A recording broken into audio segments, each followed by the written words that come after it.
Back on Morning Line, thanks for joining us. Our guest this morning, Clint Kelly, with us till 9 o'clock. We can take your phone calls. He's a malpractice attorney, and a couple of interesting calls. This last woman, anyway, still within, it appears, the statute of limitations, something you can look into. And Nick, I want to tell everybody, too, what I meant by conflict. In Pam's case, I don't have a conflict with this doctor. When I meant the fact that I have this doctor helping me on the case, I hire experts.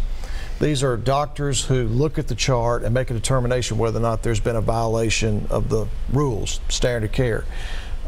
When I hire those people to assist me in the case, and I have to have one in every case, I can't turn around and investigate them and sue them, obviously, because that's the conflict, yes. I think we should say, just getting to this point, a lot of times when you litigate, and Clint's not afraid of litigating, he won't settle all the time. If you can settle, that's great, but if not, you'll litigate. It often comes down to a battle of experts. Correct. And experts cost money. Yes. And I know a lot of you out there think, all right, well, this is great, I may have a plan, but I sure as heck can't afford to hire an attorney like Clint Kelly. Let's remind folks how you are compensated and what the costs can be involved if you litigate and have to hire experts. Right. Well, first of all, the patient, client, doesn't pay anything. I front all the expenses of the case. That's the experts, depositions, getting the case to trial, and trying the case. Because, you know, patients can't afford it, and that's the last thing they need is be trying to pay for that sort of thing. I get paid when the patient collects, either through a settlement or trial judgment, and by statute, that's 1/3. So for every $3 the patient gets, I get $1. And from that recovery, I use that to reimburse myself for the expenses that I fronted. So that's that 1/3, and then also on top of the 1/3, your expenses are covered as well. The 1/3 is your payment, and then whatever else you had, like say you had to spend $5 grand to hire a lawyer, a doctor from someplace to come in and testify, that would come out of the remaining 2/3. Correct, but it's not going to be $5 grand, Nick. It's probably more like about 75 grand.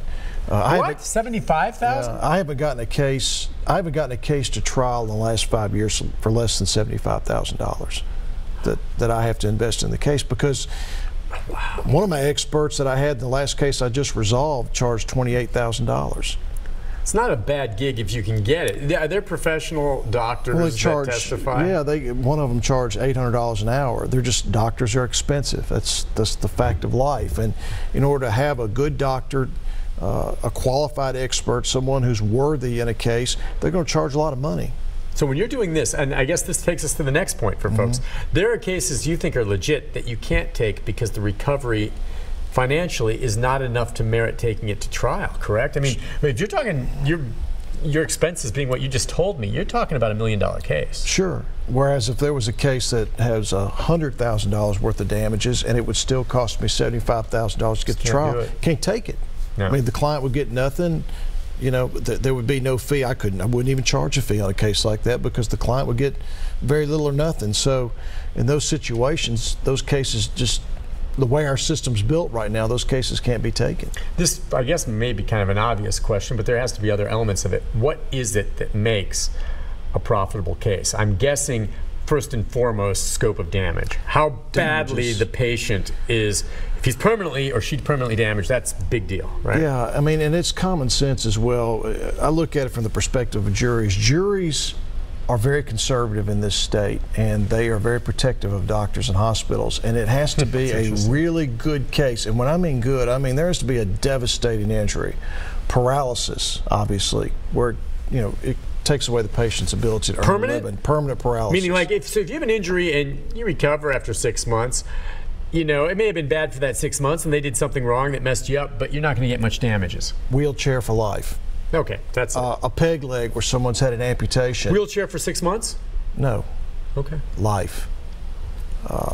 Wearing a peg leg for life. Death. Biggies. Serious brain damage where the patient's going to need to be cared for, round the clock care the rest of their lives. Those are the cases where juries are more inclined to compensate the patient because they're serious. There's no frivolous type of elements to the case, and the damages are substantial. So it's a case that's worth taking because you can really make a difference in someone's life. I mean, in fact, it can be the difference between someone having a horrible life for the rest of their life and not being able to cope versus someone being able to actually have a way to cope with the problems they're going to have in life by having enough money to at least make the condition tolerable. When you have a case that meets that criteria and you take it on, what is it that determines whether or not you go to trial or not? Typically, it's the difference in the dollar amount. The doctor and the hospital may have $1 amount in their mind. Their job is to save as much money as possible.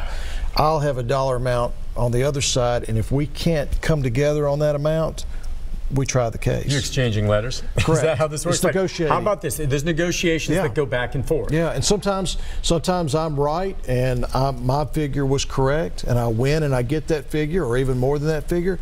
Other times I'm wrong. The doctor or hospital was correct and the jury agrees with them, and either I lose or they compensate my client for much less than what I thought the case was over.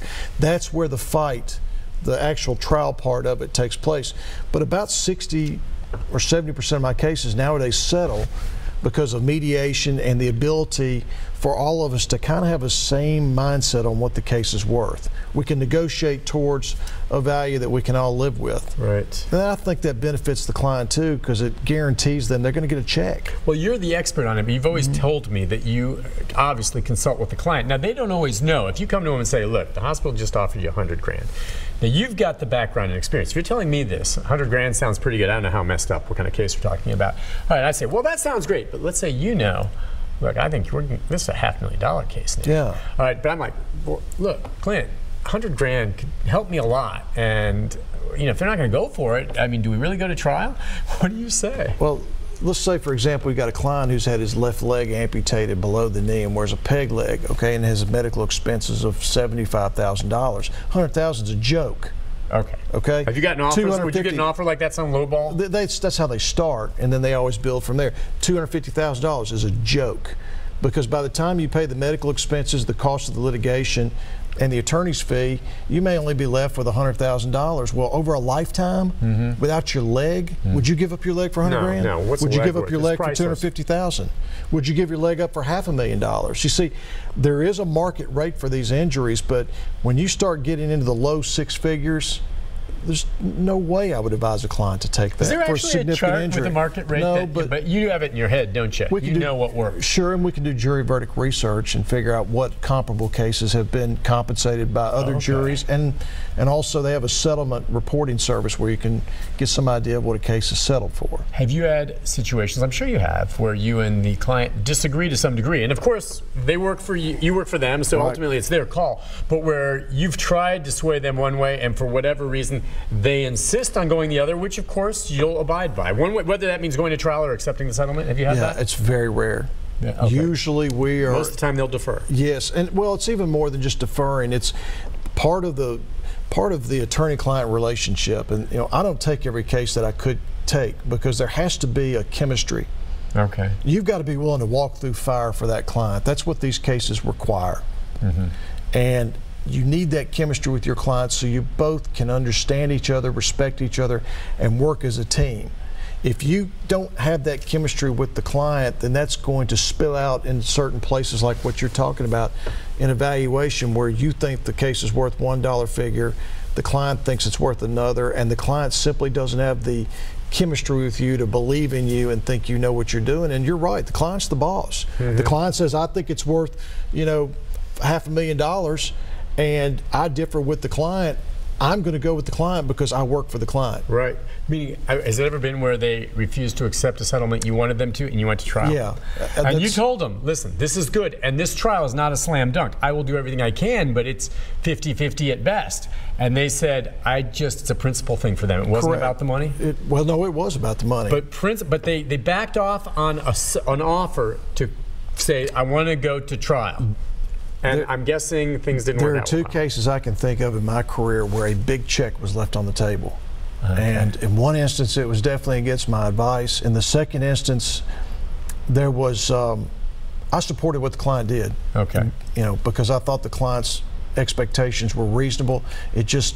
We had a tough case. Yeah. And sometimes you have a tough case. You can't always. Oh, no, it's not always. Yeah. There have been some, and we should talk about a few of those when we come back from break, but I mean, a tough case. But so you always let the client know. When you go to trial with a jury, it's anything goes in a way. It's even worse than that, Nick.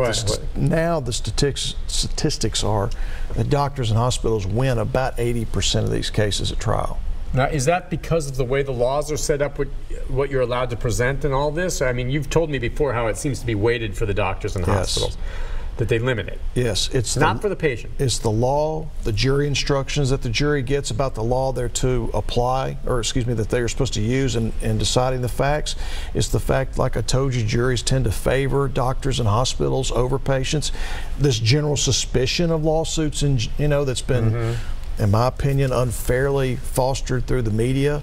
All those things come into play, and therefore it makes it very difficult for a patient to get a fair trial and ultimately get compensated even when they have a meritorious injury. And is it state by state? Is Tennessee one of the more difficult states for a patient? Are there other states that are a little more favorable? Nick, I think it's a nationwide issue now. I used to, if you'd asked me that 5 or 10 years ago, I would have said yeah, but I think based on because I'm board certified, I'm able to go to seminars with other board certified medical malpractice attorneys across the country. I'm hearing the same thing from them, and they're having the same experiences that I'm encountering here.